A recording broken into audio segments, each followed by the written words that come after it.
Si mi pueblo se volviese y me buscase. Numeroso. Dios bendiga a cada uno de todos los hermanos y esa hermosa audiencia que nos sigue a través de esta página Antaño, una palabra de Dios para ti.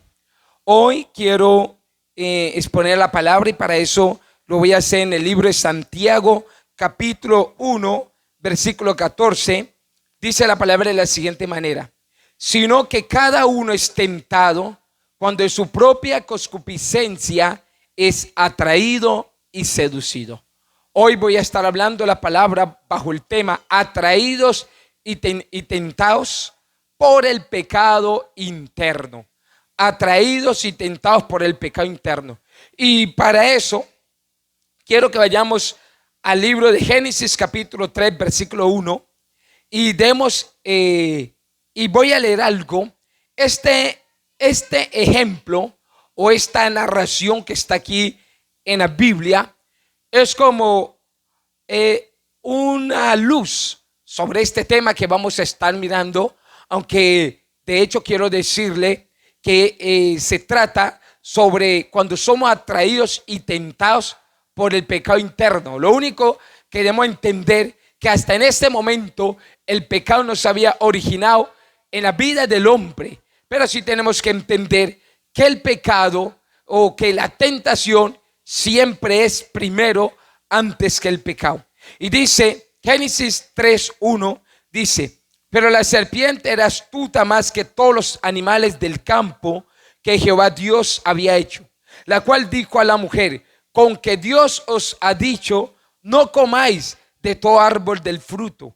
Y la mujer respondió: a la verdad, de todo fruto de los árboles del huerto podemos comer, pero el fruto del árbol que está en medio del huerto, dijo Dios, no comerás de él ni le tocaréis, para que no muráis.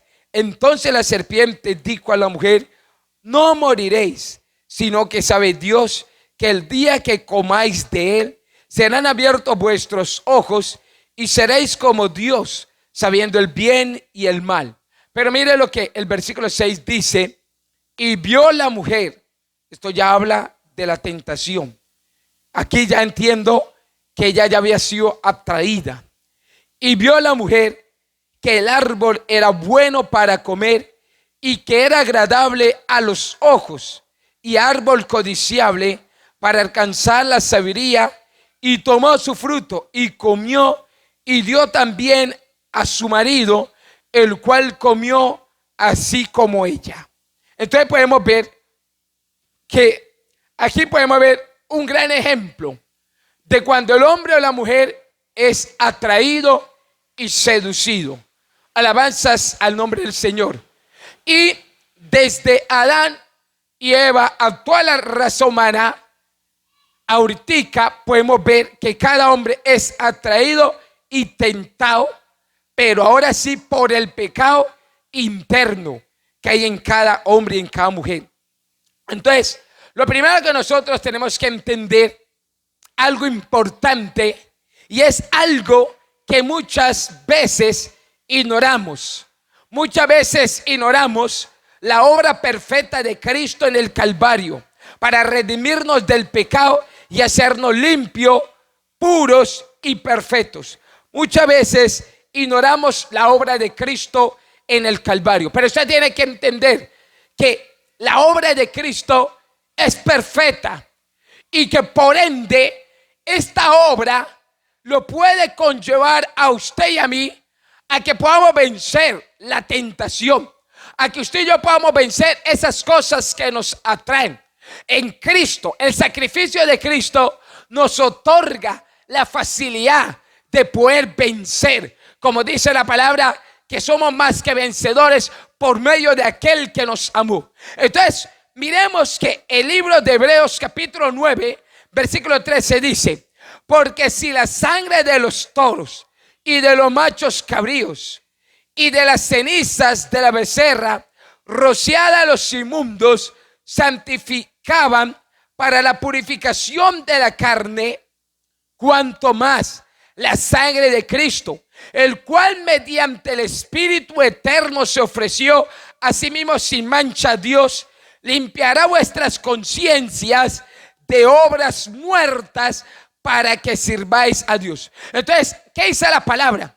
Que si los sacrificios de los machos cabríos y los sacrificios que se llevaban antiguamente, de una u otra manera, le proporcionaban al hombre una limpieza, una pureza para poderse acercar a Dios, para poder tener una relación con Dios y de una u otra manera para enmendar algo que sobre las consecuencias del pecado. Ahora la palabra nos dice: cuanto más la sangre de Cristo, aleluya, dice: la sangre de Cristo, el cual mediante el Espíritu eterno se ofreció a sí mismo sin mancha a Dios, limpiará vuestras conciencias de malas obras. Entonces, no podemos ignorar que la obra perfecta de Cristo se llevó a cabo en el Calvario para redimirnos del pecado. ¿Qué le quiero decir con esto? Que la obra de Cristo nos limpia tanto internamente como externamente, y que si la sangre de estos animales era aceptada por Dios, ahora cuanto más la sangre de Cristo, el cual se entregó como un cordero inmolado delante de la presencia de Dios. Entonces es ahí donde cada uno de nosotros tenemos que entender que a través de Cristo podemos alcanzar la limpieza, podemos alcanzar la santidad, que a través de Cristo, no a través de nuestra fuerza, sino a través de Cristo podemos ser limpios, podemos ser santos, podemos decirle al pecado no, porque a través de Cristo tenemos la autoridad. Pero ¿cuál es el problema? El problema es que muchas personas, muchos creyentes no entienden la obra que Cristo hizo allá en el Calvario, que practican el pecado, que hacen las cosas malas, porque para muchos creyentes en su mente quizás aguardan la idea que aunque están en Cristo, no han podido alcanzar la perfección, no han podido ser mejores, no han podido vencer el pecado. Y yo le quiero decir algo, que la culpa no es de Cristo, la culpa es suya, porque usted nunca ha sido sincero, nunca ha muerto al viejo hombre, usted nunca ha muerto a la vieja mujer, y que por ende los pecados que hay en usted y esos pecados que usted muchas veces practica, no es porque la obra de Cristo no sea perfecta, sino es porque usted no ha querido que Cristo perfeccione la obra en su vida. Y como pretextos, muchos, para justificarse de las intenciones perversas que están arraigadas ahí en sus corazones, las excusas que muchos dicen es: Dios me tiene a prueba, Dios me tiene a prueba. Otros dicen: Dios me ha permitido la tentación. Otros dicen: Dios me está permitiendo ser tentado. Otro dice: Dios está permitiendo la tentación por la cual estoy atravesando. Y eso es una gran mentira. Y ahí es donde yo quiero que usted entienda: la tentación que usted está atravesando, eso no es una prueba de Dios, eso no es una prueba espiritual. Ese es el resultado de su carne. Ese es el resultado de una falla de su propia vida espiritual. Aquí tenemos que tener claro: Dios no tienta a nadie. Primera de Juan, su capítulo 3, versículo 9 dice: todo aquel que es nacido de Dios no practica el pecado, porque la simiente de Dios permanece en él. Y sabemos que esa simiente es Cristo. Y no puede pecar porque es nacido de Dios. O sea que la palabra es clara y dice: todo aquel que ha nacido de Dios no practica el pecado. Entonces, pastor, ¿por qué yo cometo pecado? Porque entonces usted no ha nacido de nuevo. Y de esto no estoy hablando que nosotros seamos perfectos. No, hay errores, porque nosotros vamos camino rumbo a la perfección. Pero es que tenemos que entender que hay pecados que realmente ya son fruto de la carne, ya son pecados que ya tienen que ver con la conducta de la persona. La palabra dice que no es justo que haga el bien y nunca peque, pero no nos podemos justificar para hacer lo malo. Sí, hay errores que uno puede cometer, pero es que hay unos errores que uno sabe que son automáticamente el resultado de los deseos carnales, de las pasiones, que son el resultado de una vida que no ha sido sincera ni rendida a los pies de Cristo. Entonces, volviendo, dice: todo aquel que es nacido de Dios no practica el pecado, porque la simiente de Dios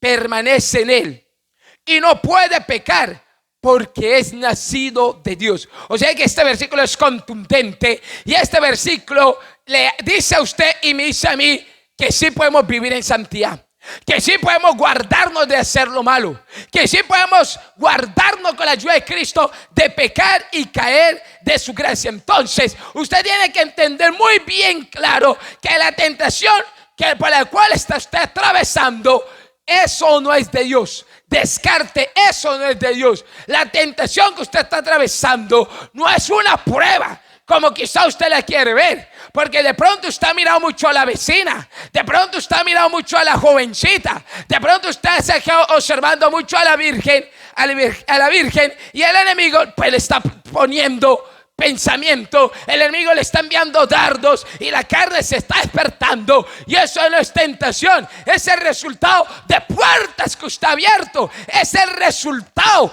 aleluya, de la maldad que está interna en usted, porque es que hay creyentes, aleluya, que buscan el pecado, buscan la tentación y después se justifican diciendo que es Dios, y no es así. Algo que tenemos que entender: debemos aprender a ser sinceros. Tenemos que aprender a ser sinceros con nosotros mismos y tener la capacidad de reconocer que la tentación es el resultado de áreas descuidadas en nuestra vida, y que por ende los únicos responsables somos nosotros mismos, y no es Dios ni Satanás, como muchos justifican el pecado. Entonces tenemos que entender que la tentación es el resultado de áreas descuidadas en nuestra vida espiritual. Quizás la tentación que usted está atravesando es el descuido de la falta de oración. Quizá usted ya no ora como antes, ya no vigila como antes, ya no madruga como antes, ya no ayuna como antes, ya no busca a Dios como antes, no lee la palabra como antes lo hacía. Y cuando nosotros menguamos en nuestra vida espiritual, pues el resultado es que cuando menguamos, esta carne vuelve y se activa, esta carne vuelve y retoma fuerza, porque lo único que mantiene su carne controlada y mi carne controlada es el ayuno, eso, la oración, es llevarla al altar. El único que nos permite tener esta carne apaciguada. Pero si el creyente descuida su vida espiritual, entonces el resultado de la tentación va a ser esas áreas que de una u otra manera la persona ha descuidado. Entonces ahí es donde muchos, para justificar esa decadencia espiritual que hay en ellos, muchos dicen: no, es Dios que me tiene tentado. Otros han abierto puertas y dicen: es Satanás que me ha tentado. Y no me estoy justificando, el Señor reprenda al diablo, pero algo que tenemos que entender es que a veces la tentación, ni siquiera el diablo tiene nada que ver. A veces la tentación es la consecuencia de lo que usted tiene interno, de lo que usted atesora interno, de lo que usted mira cuando está sola, a solas, de lo que usted habla, de lo que usted toca, de lo que usted desea. Y todas estas cositas a veces son las que le dan el pie a la tentación. En Eva estaba la curiosidad por el árbol. Ella miraba para todos los lados, pero miraba el árbol. Entonces Satanás, el Señor lo reprenda. ¿Qué hizo Satanás? Pues lo único que hizo Satanás fue llamarla y decirle: vea, yo veo como que usted está interesada del árbol. venga, coma, venga, que no le va a pasar nada. Es lo mismo. Si usted mantiene viendo pornografía, si usted mantiene viendo mujeres eróticas, si usted mantiene viendo toda esta página sucia, lo mismo. ¿Qué va a hacer Satanás? Él va a tomar eso como algo que le va a proporcionar una ventaja sobre usted para destruirte, para hacerte caer. Satanás ve que usted mira mucho a la hermana, mucho al hermano. Entonces Satanás, el Señor lo reprenda, porque la palabra dice que él anda como león rugiente. Entonces esas áreas que usted tiene débil, que usted está abriendo, son las que él va a usar para que la tentación sea más fuerte. Entonces, algo que usted tiene que entender es que Dios no nos puede tentar. Santiago capítulo 1, su versículo 13 dice: cuando alguno es tentado, no diga que es tentado de parte de Dios, pues Dios no puede ser tentado por el mal, ni él tienta a nadie. Y Dios no quiere tentarnos. ¿Para qué Dios quiere tentarnos? Cuando su palabra dice: yo sé los pensamientos que tengo acerca de vosotros, pensamientos de bien y no de mal. Entonces, ¿para qué Dios nos va a tentar? Cuando él dice, y dice la palabra, dice que bendito sea el nombre del Señor, de tal manera amó Dios al mundo, que envió a su Hijo unigénito para que todo aquel que en él crea no se pierda, mas tenga vida eterna. Entonces Dios no gana nada con tentarnos. Si el deseo de Dios es que usted y yo seamos salvos, entonces ¿para qué Dios nos va a poner tropiezo? Si el deseo de Dios es que usted y yo seamos salvos, para eso él envió a su Hijo. Entonces tenemos que entender que el versículo 16 dice: amados hermanos míos, no erréis.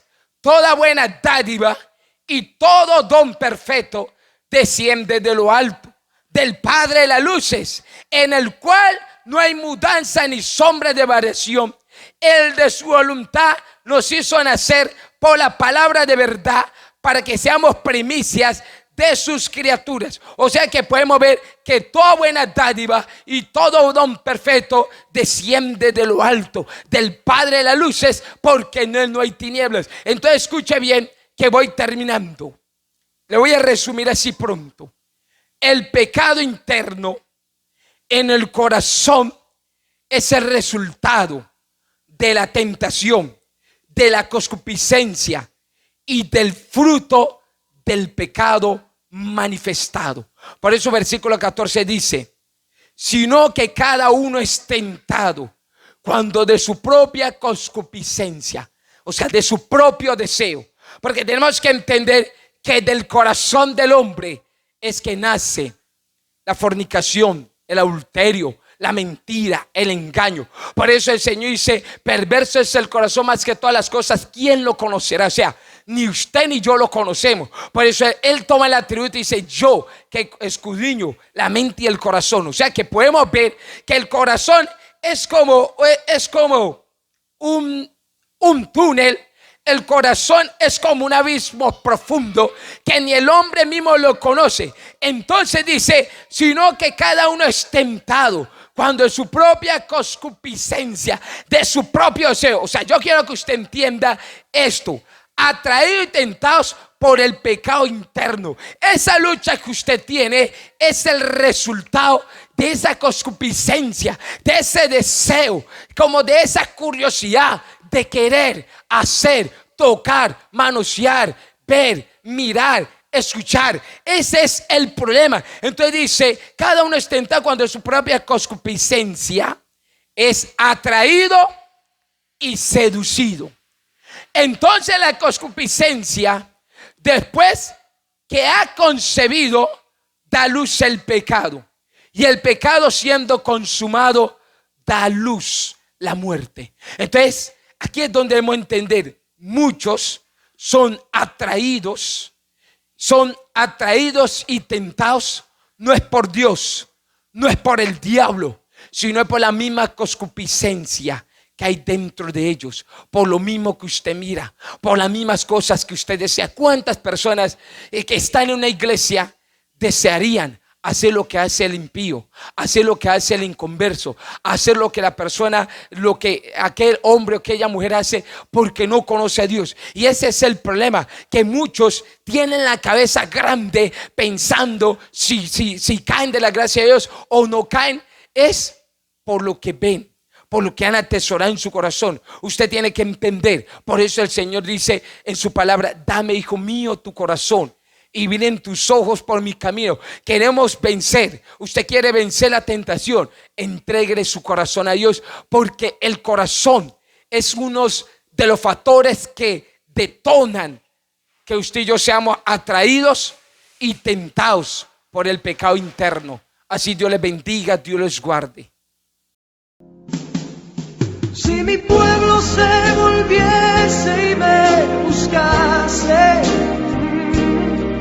renovando así su entrega y su fe, si me amasen como aman sus caminos, si olvidasen los rencores